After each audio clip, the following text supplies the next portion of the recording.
Hey everyone, this is Owen. I'm the incoming mech lead for All Electric Motorsports, and today I'm going to give you guys a quick tutorial on how to make a basic mount that mounts to our tube chassis. So our chassis is made up of 1-inch steel tubes, and the mount we're going to be designing today is going to be 3D printed. And how it works is you have these two individual pieces that sandwich something, that sandwich a different part like this block of metal, for example, but it could be anything you wanted. It could be a GoPro mount, it could be a water bottle holder, literally anything you want. That's the main part of this challenge, is to make something fun and creative to mount to this. But to start, we're just going to be making this piece to give you guys a basic intro to SolidWorks. Just while I'm in this assembly, if you want to rotate parts, you hold your mouse wheel. If you want to pan, like go like this, you hold Control and press your mouse wheel.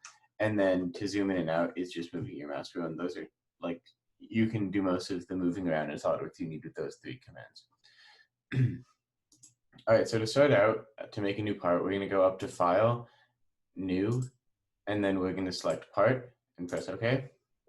So how SolidWorks works is you start with a part, and then in that part, you make a sketch.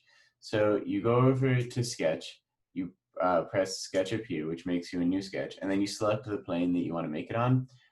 There are cases in which the plane matters, but for this particular design, it doesn't make that much of a difference. So we're just going to press top and make a new plane.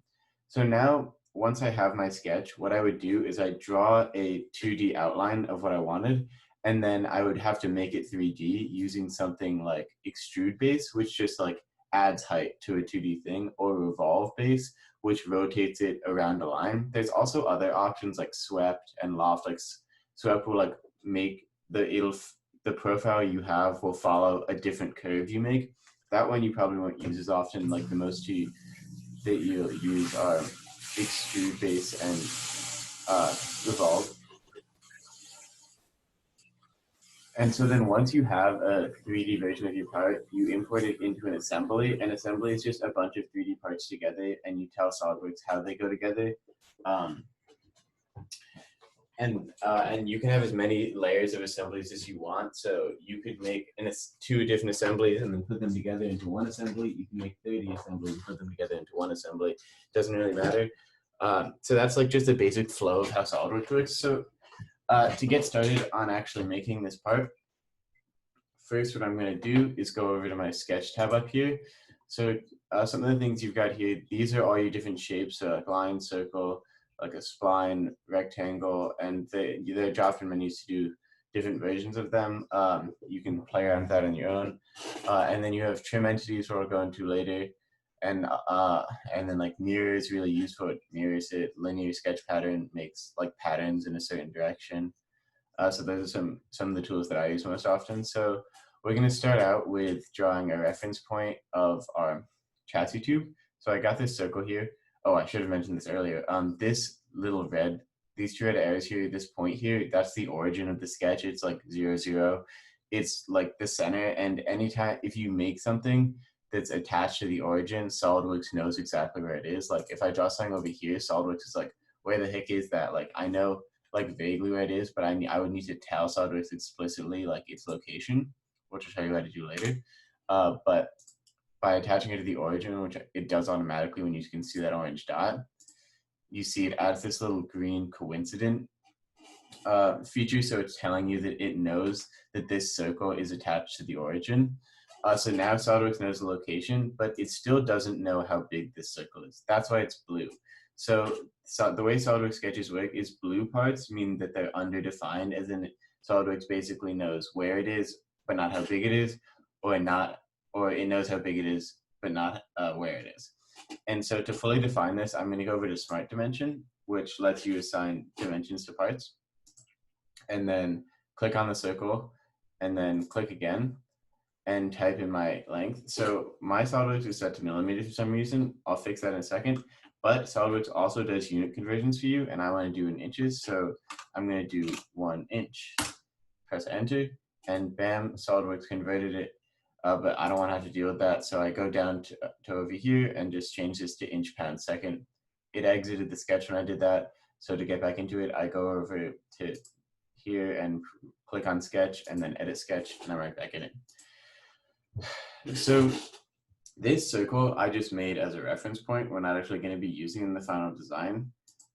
And so to indicate that, what I'm going to do is click on it and then hit construction geometry, and that makes it dashed, which just means that SolidWorks knows you're using it as a reference and it ignores it when it's building the final part, but it's still there for you to make measurement, for you to reference off of and dimension off of.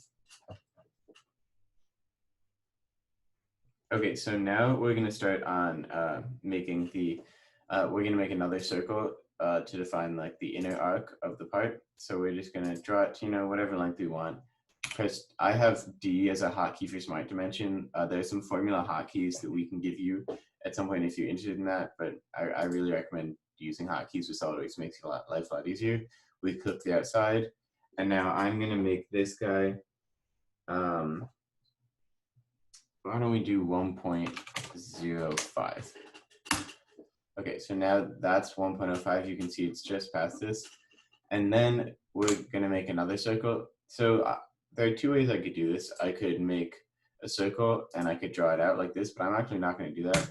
I just pressed escape to get out of it.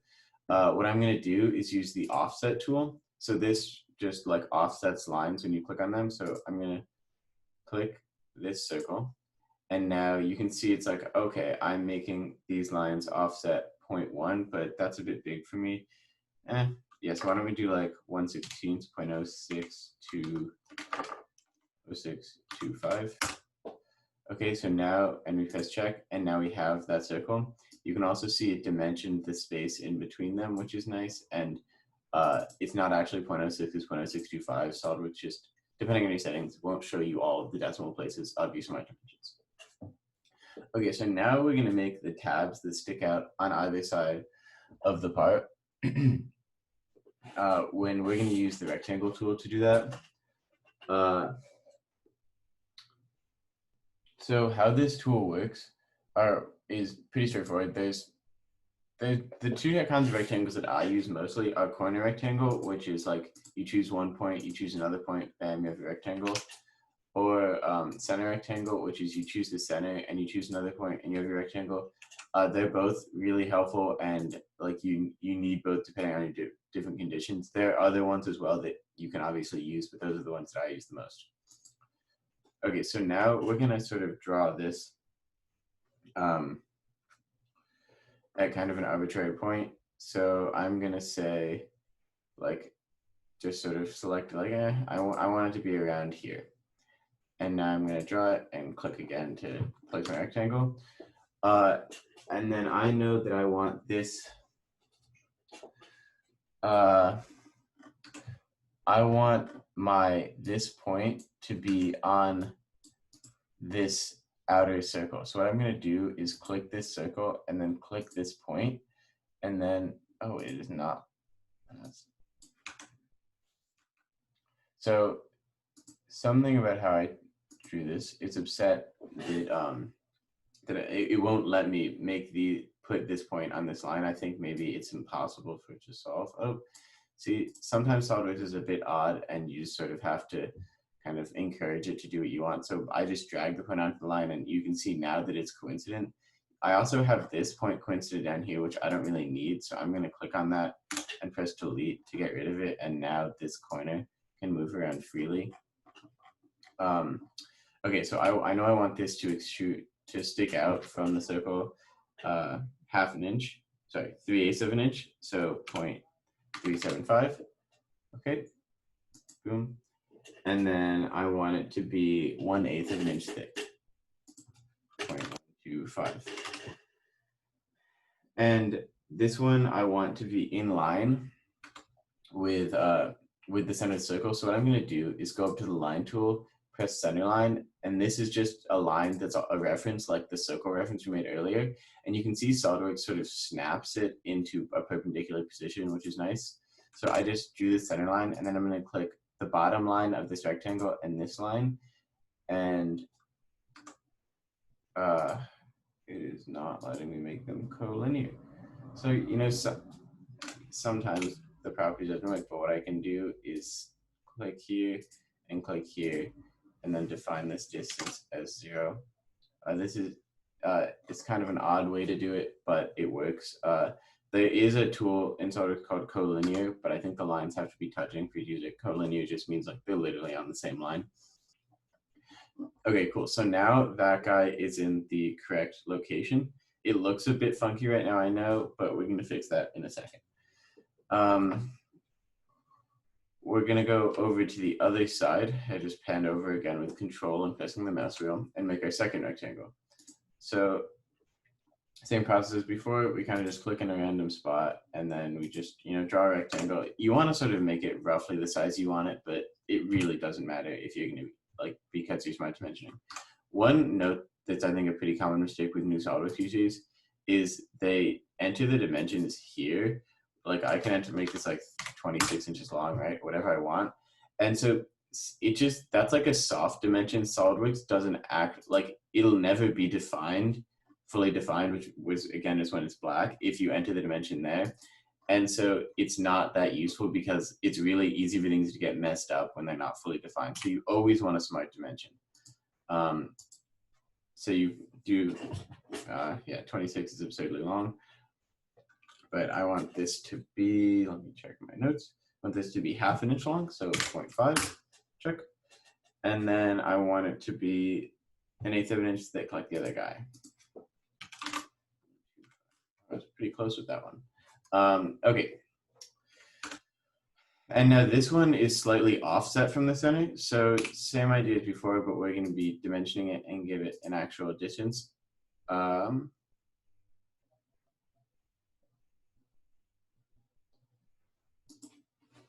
So that distance I want to be also 1/8 of an inch, 0.25.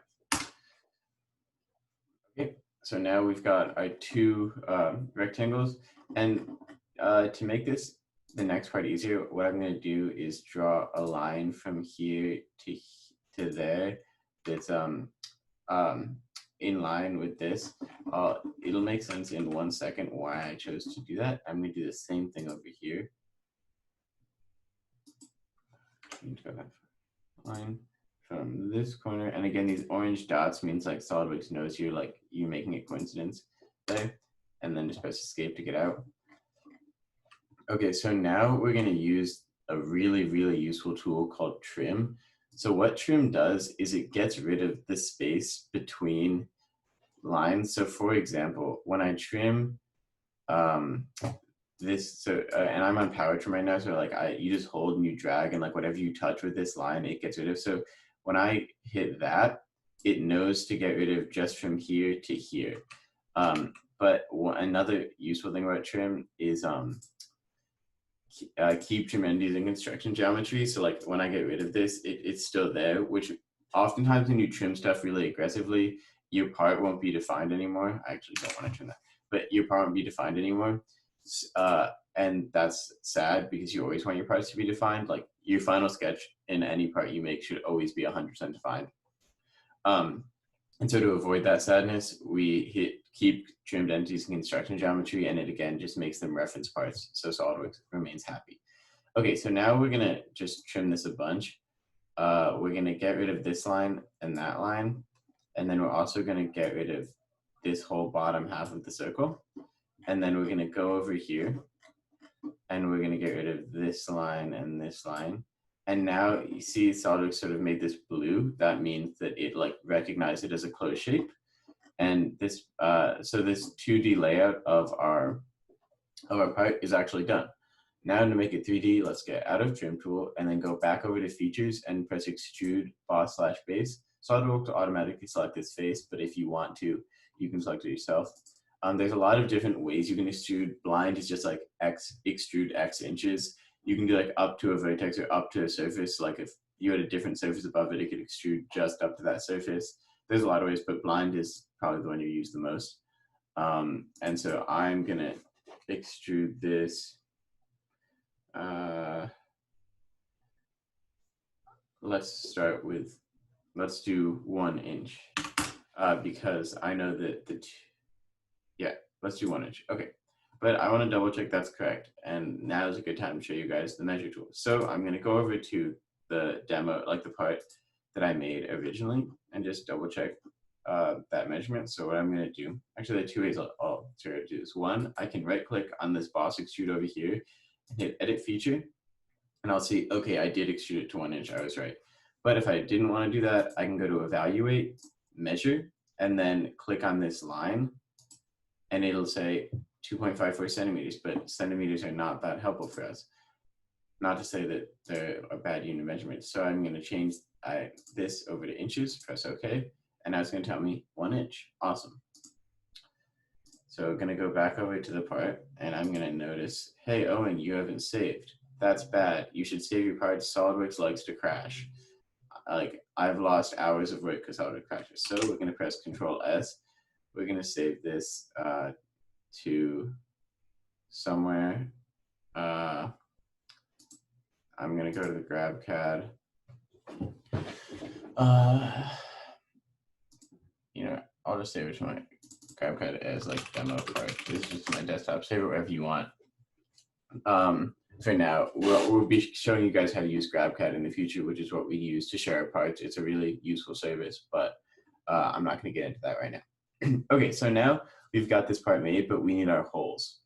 So to make the holes, we're going to be making sketches on these planes and using something called Hole Wizard, rather than rather than a different option, which I'll explain as well. So why don't we go over to this face and hit and click on it, and then I want 2 holes on this surface.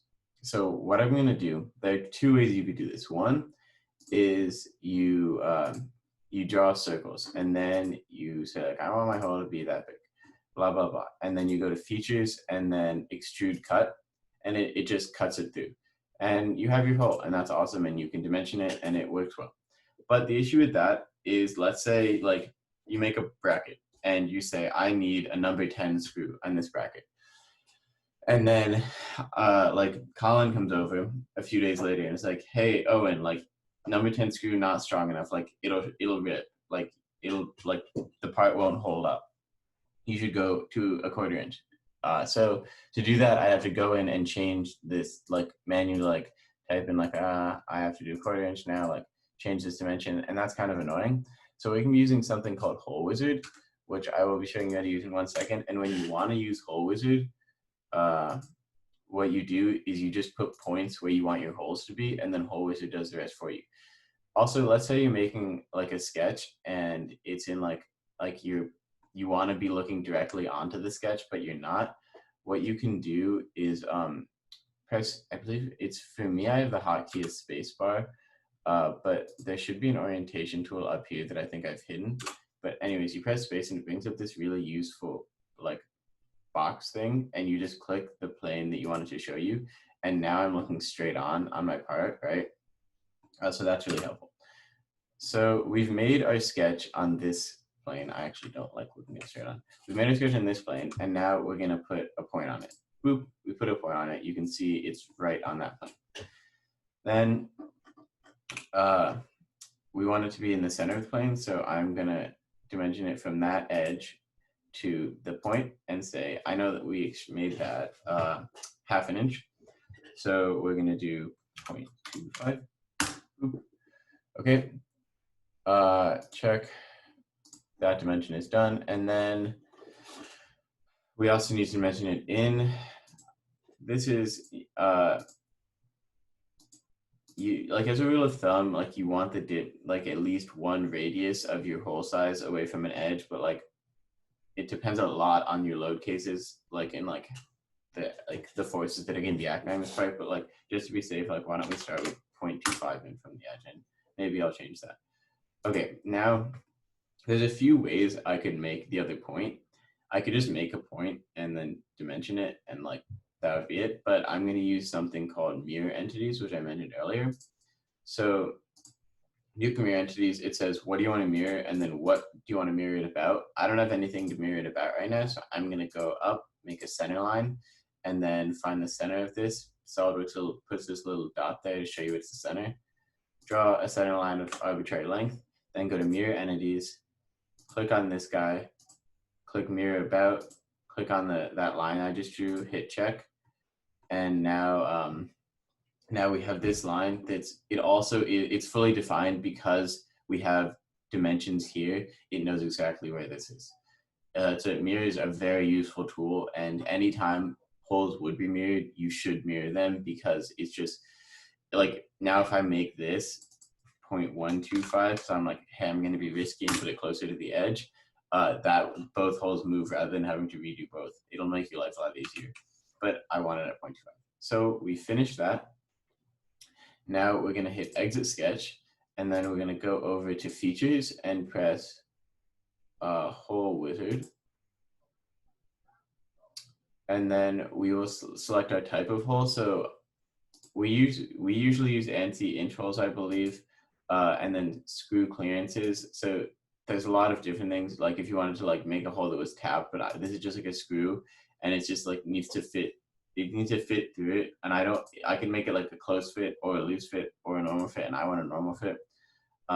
These, I believe, are supposed to be 1/4 inch holes, but let's go back to the part I've made previously to check. Yeah. So I'm gonna go evaluate. Actually, no, I won't do that. I will go just look here, and it says number 10 clearance hole. How useful. Okay. The other really nice thing about Hole Wizard is that it knows the dimensions. So like a number 10 clearance hole, or how I normally find that is I Google like hole chart or like number 10 clearance hole, or get like literally pull out a slide rule, and like find the exact dimension, which is some weird number. Like I know off the top of my head that for a 1/4 inch clearance hole is 266, I think. And so if I was using just like drawing holes in a sketch, I'd have to remember that dimension. But with Hole Wizard, it knows all of those. So I just set it to be a number 10 clearance, and you can do this for a million different things. And you can use you can like do counter bores and like add flanges. There's lots of useful things you can do. But anyway, so then once I've selected my number 10 and it's a normal clearance hole, I go to positions and then 3D sketch. And then it'll just snap me to these points that I made when I click on them. Press check. Boom, we've got our holes. Okay, cool. So now we're gonna do the exact same thing over here. Gonna do sketch, and then press this plane. We're gonna draw our point, and we have 3 here, so it doesn't actually make sense to use mirror this time. We're using a different feature. Now I remember I made this 3/8 wide, so I'm gonna do 0.375 divided by 2. Yeah, I could do that in my head, but why do it in your head when Solidworks will do math for you? It'll do like all your basic addition, subtraction, division, multiplication for you, no issue. Okay, so we're done dimensioning that. Now we need to think about how far in from the edge we want it. I know this is 1 inch long, and I have 3 holes, and I want them to be evenly spaced and evenly from the edge. So I think I want to do.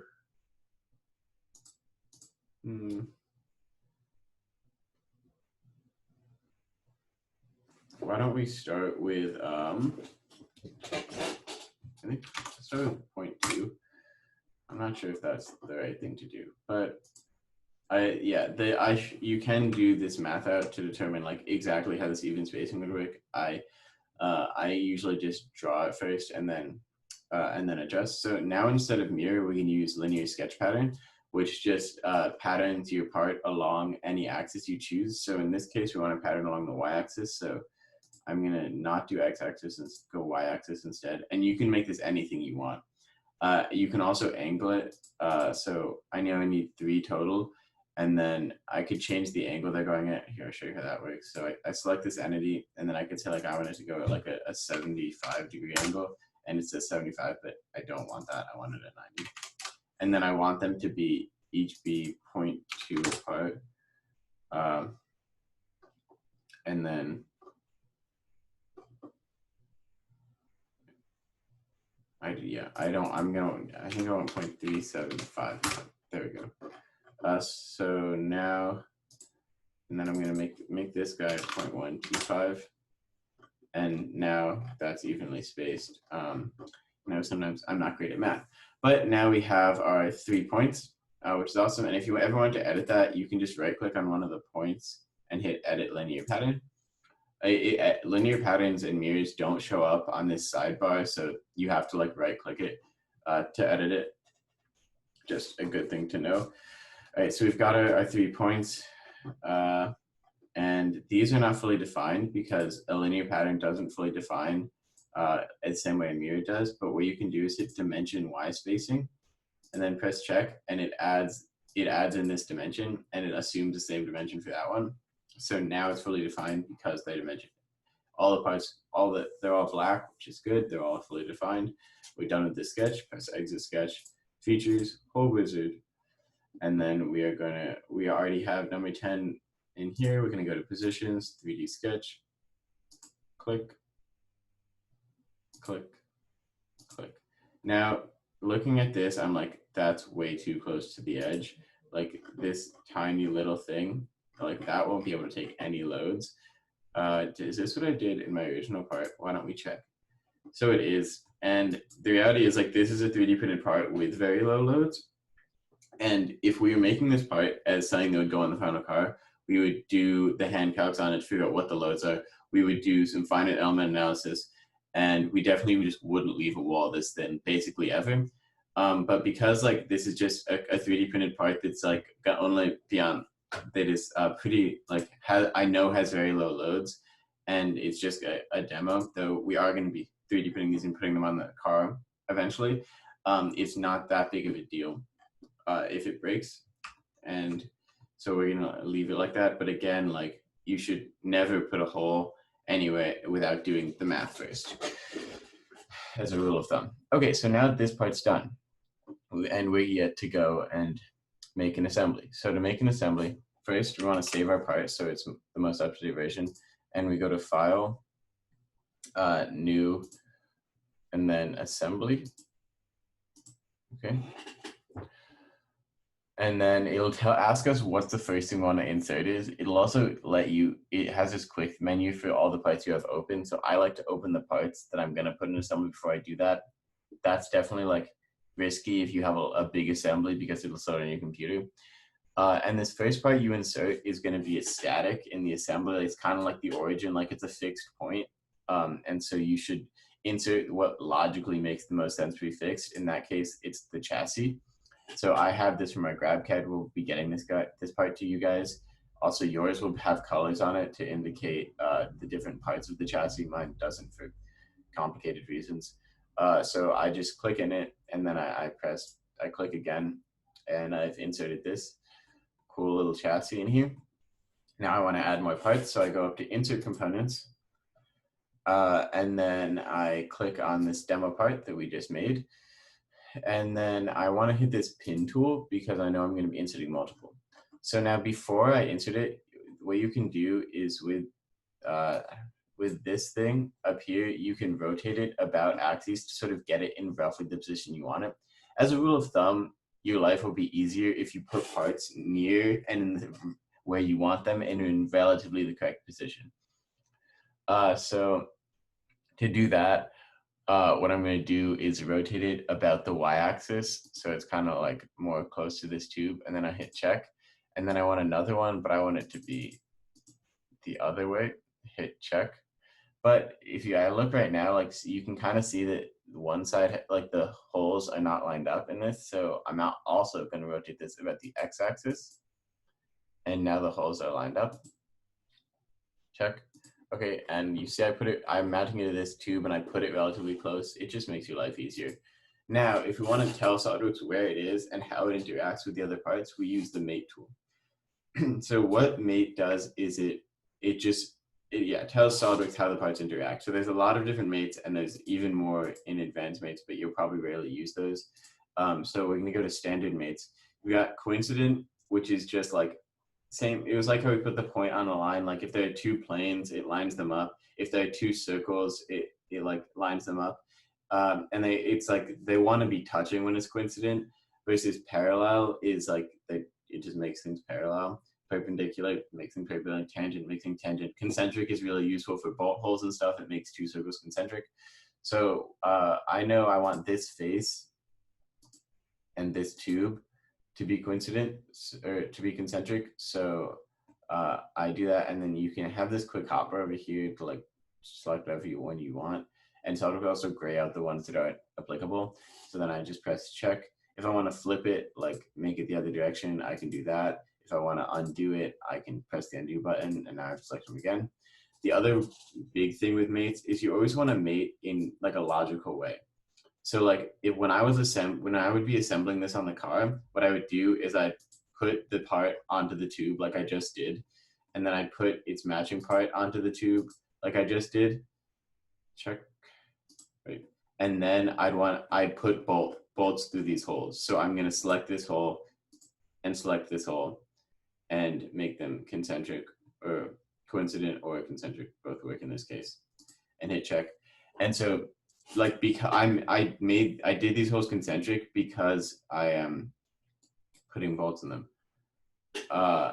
So if you look at this part, you'll notice that these holes are not evenly spaced, which means I probably did some math on it, because you can sort of see this has a lip. So what we're going to do there is we're going to make some edits to this part. So to get back into it, we'll right click it and then press open part. And then we can now edit it. But the big thing is, let's say I'm editing this, and then I try to go back into my assembly, which I haven't saved yet because I want to leave my edit. You see, I don't know if you guys can see this error, depending on how it is being recorded, but it says one of the components in the assembly is in rollback.